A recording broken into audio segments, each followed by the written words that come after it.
Bonjour tout le monde, retour de ce format, le format des trésors cachés, un format où on parle de ces films un peu oubliés mais qui ont probablement croisé votre route, et même pour certains bercé votre jeunesse mais qui sont complètement sortis de votre mémoire. Et si les années 80 et 90 ont eu leur lot de pépites cultes évidemment, mais aussi de petits trésors oubliés, et les amis c'est aussi largement le cas des années 2000. Parce que, ok, c'était la décennie de tous les possibles, t'avais des Seigneurs des Anneaux, des Harry Potter, Pirates des Caraïbes, Avatar, mais c'était aussi l'année de plein de films moins connus mais qui méritent tout autant d'être découverts ou redécouverts. Dans cette vidéo, j'ai sélectionné 5 films de cette décennie qui ont vraiment percé ma jeunesse. Et vous savez quoi, j'ai failli vous caler LOL. Vous vous souvenez du film LOL? C'était quand même un super film en vrai. Enfin, si tous les teen movies étaient aussi sincères que LOL, et presque aussi touchants que LOL, le monde serait plus beau, mais pourquoi je pars en monologue sur LOL?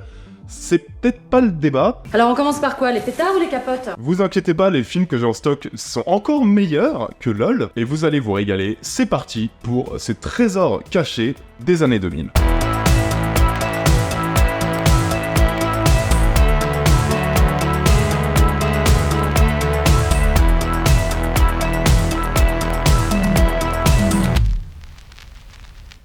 Et pour commencer, j'ai envie de vous parler d'un film complètement décomplexé, un film que j'avais adoré quand j'étais même pré-ado, et je suis assez surpris de voir qu'en fait il est pas tant connu, il est pas tant cité, parce que si vous aimez les films drôles, attachants, et surtout les films qui parlent de cinéma, comme moi j'adore, les amis vous allez vous régaler devant Le Fils de Rambo. Alors, cet improbable titre est celui d'un film qui se passe en 1982, quand Will, un gamin qui est élevé au sein d'une communauté religieuse qui est quand même hyper stricte, qui lui interdit la télé et le cinéma, va découvrir, grâce à son pote un peu filou, une version pirate de Rambo. De Rambo, le film de Ted Kotcheff, le film que vous connaissez tous, Stallone, Rambo, blablabla. Et les deux gamins vont tellement aimer le film qu'ils vont décider d'en faire un remake, mais complètement à leur sauce, avec les moyens qu'ils ont à leur disposition, et ils vont se mettre en scène dans une multitude de scènes, principalement des scènes d'action, complètement dingo, et du coup, évidemment, les autres élèves, ils commencent à entendre parler de ce remake en cours, et ils veulent aussi avoir un rôle dans le film. Et je trouve que, les amis, le programme, il est quand même assez génial, non? C'est vraiment une ode au cinéma dans tout ce qu'il a de plus fou, de plus original, de plus tendre aussi. En fait, c'est une ode au cinéma amateur, tout simplement. Et Le Fils de Rambo, c'est ça, et c'est aussi et surtout une sorte de teen movie vraiment très attachant, très inventif et souvent très drôle, sur deux gamins unis par un projet et par une passion commune, la passion du cinéma populaire et du divertissement.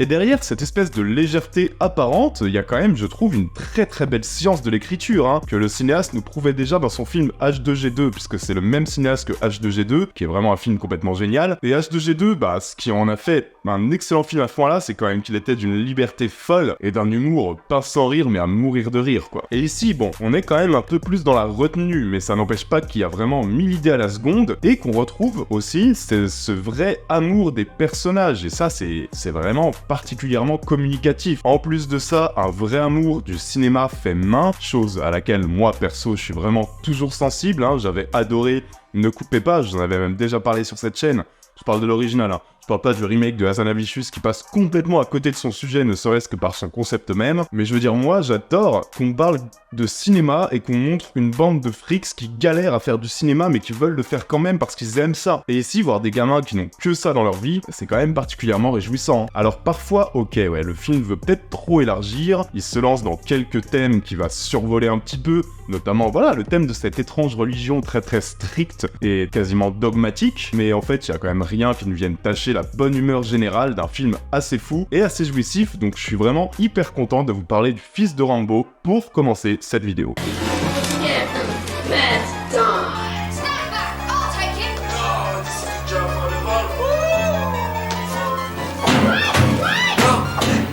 Et pour le deuxième film, je vais vous parler d'une sacrée curiosité. Un film d'horreur / fantastique qui nous vient tout droit de la Finlande, qui est sorti en 2008. Un film d'époque en plus, et un film à l'ambiance hyper réussie qui s'appelle Sauna.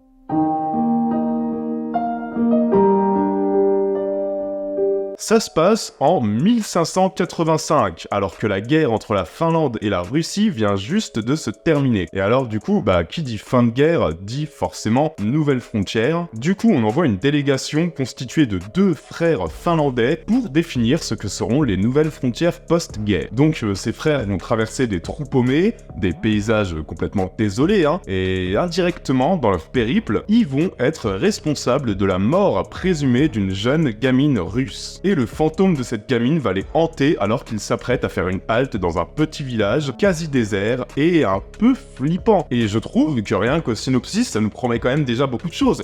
Film d'époque, avec une espèce de tradition folklorique finlandaise qu'on connaît pas trop nous en France, histoire de fantômes dans des paysages hyper désolés et très très atmosphériques. Eh les amis, moi je chie des deux mains. Bon, et si j'ai parlé de films d'horreur, c'est un peu pour...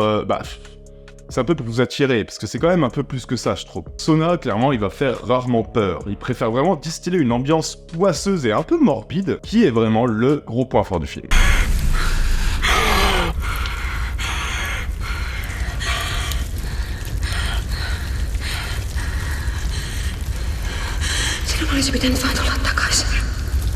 Et ça va passer par un vrai gros travail visuel, je veux dire. Vous voyez bien, regardez ces plans larges, regardez cette photographie complètement désaturée, qui est remplie de brume, de mystères, qui mettent en valeur des décors qu'on croirait être carrément sortis du Moyen-Âge. Enfin, je trouve qu'il y a quand même une vraie charme à cette production, qui est quand même finalement très sensorielle, qui met en scène des mythes et légendes assez lointains de nos mythes et légendes à nous, et qui sont donc forcément intrigants et hyper captivants. On a aussi, je trouve, techniquement, à l'image vous voyez bien, mais au niveau du son, c'est assez intéressant, parce qu'on a un design sonore qui est toujours très très organique, chose qui est quand même assez typique du cinéma d'horreur avec des fantômes, avec des spectres.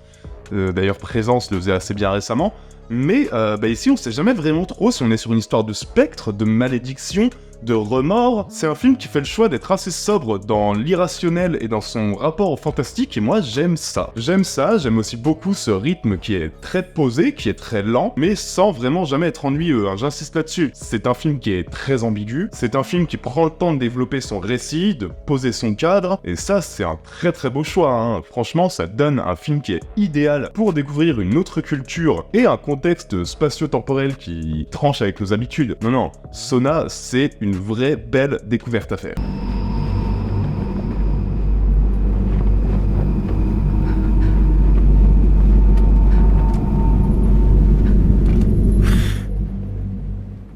Bon alors, pour continuer, un film qui devrait vous rappeler pas mal de souvenirs. Enfin, en tout cas, moi, ça m'en a rappelé, c'est sûr, parce que je pense qu'on est nombreux à avoir découvert ce film et à l'avoir un petit peu oublié, à l'avoir un peu mis de côté dans nos souvenirs. Et je l'ai redécouvert et franchement, ça régale, je me suis régalé.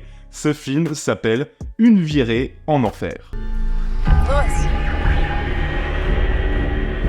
Sur le papier, on est sur un petit thriller, parfois gentiment horrifique, mais je vais dire pur divertissement, et ça, le film le fait très bien, et il va aller, je trouve, encore bien plus loin. L'histoire est simple, on va suivre Lewis, dont le crush d'enfance l'invite chez elle pour passer les grandes vacances. Quand ton crush d'enfance t'invite chez elle pour passer les grandes vacances, un conseil, va chez ton crush d'enfance pour passer les grandes vacances chez elle. Du coup, il est tout content, Lewis, il s'y rend en bagnole, et il va récupérer son frère sur la route. Et à mi-chemin, les deux frérots vont se clasher avec un chauffeur routier, qui est quand même un peu inquiétant, c'est le moins qu'on puisse dire, et qui va les poursuivre pour se venger. Et ça, je pense que pas mal d'entre vous vont me dire, directement, je pense à Duel de Steven Spielberg. Et je comprends, il faut ici imaginer un duel pensé à la mode du début des années 2000, et avec une grande liberté dans le genre, parce que, je l'ai dit, pour moi, c'est pas juste un thriller. Ça reprend autant les codes du film d'horreur que du film d'action, le tout teinté d'un humour noir qui, franchement, fonctionnait hyper bien quand j'étais ado, fonctionne toujours hyper bien aujourd'hui.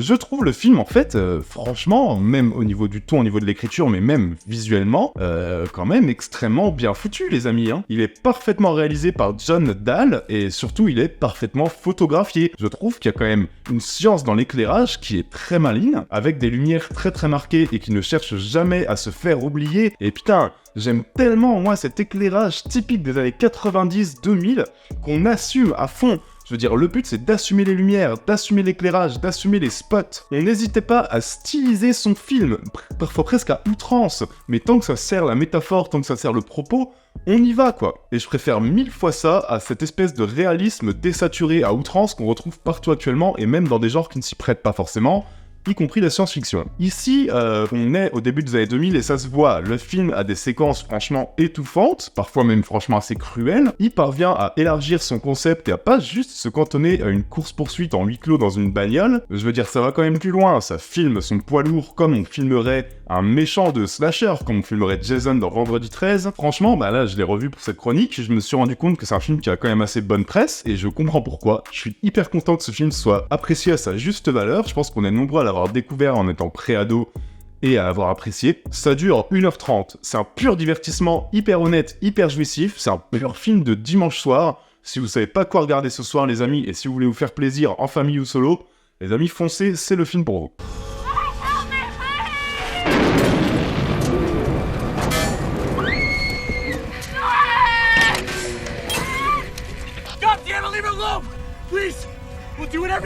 Ok, alors l'avant-dernier film, les amis, et là par contre, je pense que ça va être une découverte pour vous. Et c'est une petite folie, c'est une dinguerie en fait, même ce film. C'est un film sorti en 2001 et qui est un film canado-inuit. Et qui est précisément le premier long-métrage à avoir été écrit, réalisé et joué en Inuktitut. J'espère ne pas écorcher le nom de la langue. C'est la langue qui est parlée par les Inuits. Et vraiment, alors cinéaste Inuit, acteur Inuit, ça se passe dans l'île de Baffin. Ce film, c'est Atanarjuat, la légende de l'homme rapide. Et donc, bon bah voilà, décor à tomber, vous le voyez bien, on est vraiment dans la région arctique du Canada, et bon, en une image, vous avez compris, la première plus-value, elle est là, quoi. On suit une communauté inuite dans son quotidien, qui se voit soudainement bouleversée par l'arrivée d'un chaman étranger qui va introduire le mal et la rivalité dans le cœur des hommes. Petite ellipse, on est un petit peu plus tard, on va suivre deux frères, un fort et un rapide, qui vont se mettre en tête de vaincre ce mal qui s'immisce dans le cœur des hommes, et on est donc sur la mise en image d'un conte traditionnel inuit, qui nous plonge à la fois dans un récit fantastique, vraiment c'est un film fantastique, et c'est aussi un film très documenté sur une culture complètement fascinante, et une culture qui est en voie de disparition. C'est un film de fiction, mais un film aussi particulier, puisqu'il met en scène des véritables membres de la communauté inuit, qui sont tous amateurs et qui sont d'une authenticité, bah forcément du coup, assez incroyable. Les amis, là je vous propose un gros morceau de cinéma, j'annonce.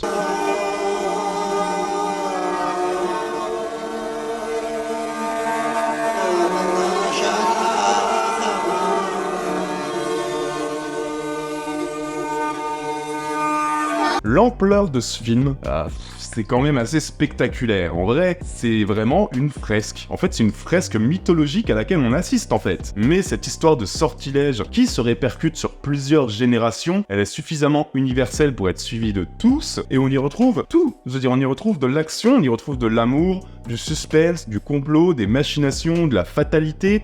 Eh les amis, on est sur un...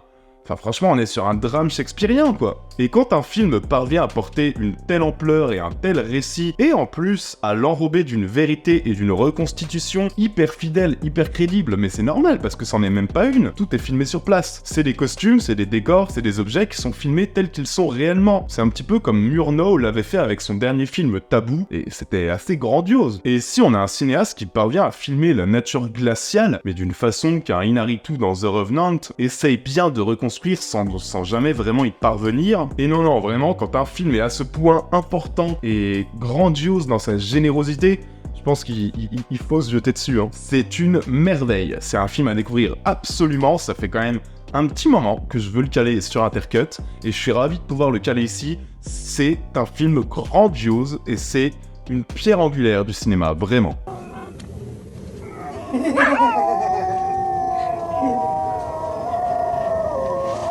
Bon allez les amis, pour finir un peu plus léger, ça, je vais finir avec un film qui avait fait quand même son petit buzz à l'époque, notamment grâce à sa bande-annonce, qui moi, perso, m'avait plus que marqué, elle m'avait bien traumatisé en vrai. J'avais 13 ans quand j'étais allé voir au ciné, et c'était le tout début d'internet d'ailleurs. Et c'est un film qui m'avait donné quelques sueurs froides, je vais pas vous mentir. Bon, malgré le fait que ce soit quand même un peu, ça reprenne un petit peu tous les codes qu'on connaît déjà, du par exemple Silence des Agneaux ou Seven. Je veux dire, on est un petit peu sur le cliché du thriller policier / horrifique, mais j'ai une affection pour ce film, alors je le cale pour finir. Ce film s'appelle Intraçable.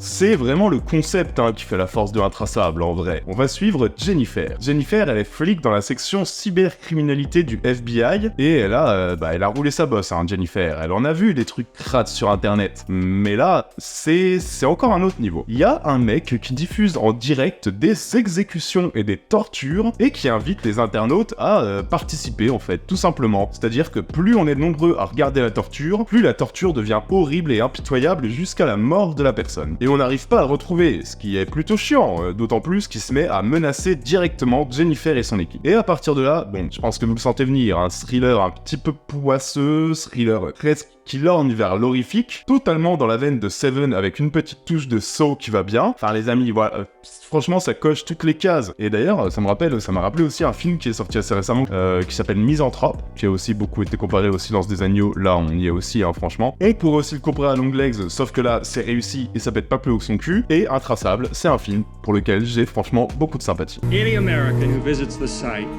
is an accomplice to murder. We are the murder weapon. We ask that you please spread the word to your loved ones, your family, your neighbors, your friends, anyone who you think might be at all likely to visit. Le film dit, en fait, je trouve, bon, franchement, il dit pas mal de choses, en vrai, tout en le camouflant dans un enrobage qui est très distrayant et très ludique, parce que voilà, son concept est fort, on a envie de voir ce qu'il va en faire, on a envie de voir ce que le cinéaste a à dire, et le cinéaste se régale, je veux dire, on a quand même des séquences de torture qui sont franchement bien foutues, qui sont même franchement assez macabres, parfois assez graphiques, mais on a aussi un vrai discours sur l'abrutissement des gens, du public en fait, qui a bien conscience qu'il y a des personnes qui meurent pour leur basse pulsion, mais qui continuent à y aller, qui continuent à satisfaire leur curiosité dégueulasse, et vraiment, créez-vous un compte Twitter et allez-y tous les jours pendant 2 mois, vous allez voir à quel point ce film avait raison. Je suis tellement content qu'on m'ait hacké mon compte Twitter, vraiment c'est la meilleure chose qui me soit jamais arrivée je crois. Les amis, quittez Twitter, depuis que j'ai quitté Twitter et que je suis que sur Insta maintenant, mais je suis tellement heureux les gars. Bref, les amis, le meurtre en tant que spectacle, c'est quand même un sujet assez actuel, et presque assez malin pour un film qui est quand même sorti il y a presque 20 ans. Bon, les amis, bon d'accord, Vidéodrome le faisait il y a 40 ans, je suis d'accord avec vous, mais là on est quand même sur un film qui n'a pas du tout les mêmes ambitions, et qui a quand même des thématiques et des sujets plutôt malines. Franchement, c'est très actuel et le film traite de son sujet avec une grande intelligence, mais sans se donner des grands airs en fait. C'est avant tout un film policier, pas bête, bien foutu, avec des séquences fortes, et qui dit ce qu'il a à dire en 1h40. Un film très référencé, certes, mais que j'ai revu avec plaisir pour cette vidéo, et du coup, j'aime beaucoup l'idée de clore cette vidéo avec ce petit souvenir tout droit sorti de mon adolescence.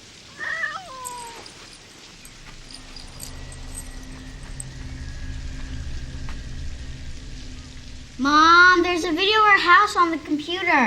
Watch whatever you want, honey. I'll be right out. Voilà les amis, j'espère que cette vidéo vous aura plu. N'hésitez pas à mettre la cloche et à vous abonner, on sort 2 vidéos par semaine, c'est le meilleur moyen de ne rien rater. On a aussi le petit compte Tipeee qui va bien, qui vraiment aide tellement la chaîne, enfin en vrai, sans les tipeurs, j'aurais du mal à faire du intercut à temps plein. N'importe quel petit don aide énormément, ça change tout pour moi. Je suis sur Instagram et non plus sur Twitter comme vous l'avez compris du coup. Sur Instagram et je suis hyper actif, donc le lien est en description ou ici. N'hésitez pas à vous abonner, c'est vraiment la meilleure manière de rester en contact avec moi et de voir mes petites découvertes ciné au jour le jour. Les amis, prenez soin de vous et n'oubliez pas que vous êtes les meilleurs. Ciao à tous, bisous.